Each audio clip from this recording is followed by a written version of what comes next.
আসসালামু আলাইকুম রহমতুল্লাহ। আসলে বর্ষা মৌসুমে বেসমেন্টের কাজ করা যে দুরূহ এবং কষ্টসাধ্য, এটা তার একটা উৎকৃষ্ট উদাহরণ বলতে পারি আমি।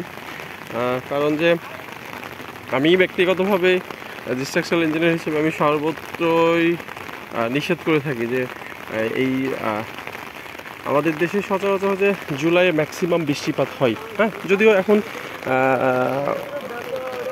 এনভায়রনমেন্টাল চেঞ্জ হওয়ার কারণে গ্লোবাল ওয়ার্মিংয়ের অনেক ইফেক্ট হওয়ার ফলে আসলে এখন অনেকটা বিষয়টা চেঞ্জ হয়ে গেছে, বৃষ্টিপাতের একটা সময় চেঞ্জ হয়েছে। কিন্তু আমি বর্ষা মৌসুমটাকে সব সময় অ্যাভয়েড করেছি, বেসমেন্টের কাজ যেন বর্ষা মৌসুমে না করা যায়।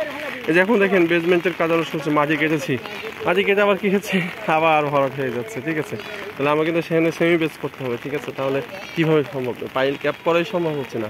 সুতরাং এটা চেষ্টা করতে হবে সবসময় আসলে নভেম্বর মানে শীতের সময়, নভেম্বরের পর থেকে সর্বোচ্চ চেষ্টা করা, অক্টোবরের পর থেকে চেষ্টা করা হচ্ছে যে বেসমেন্টের কাজ করা সর্বোত্তম হবে।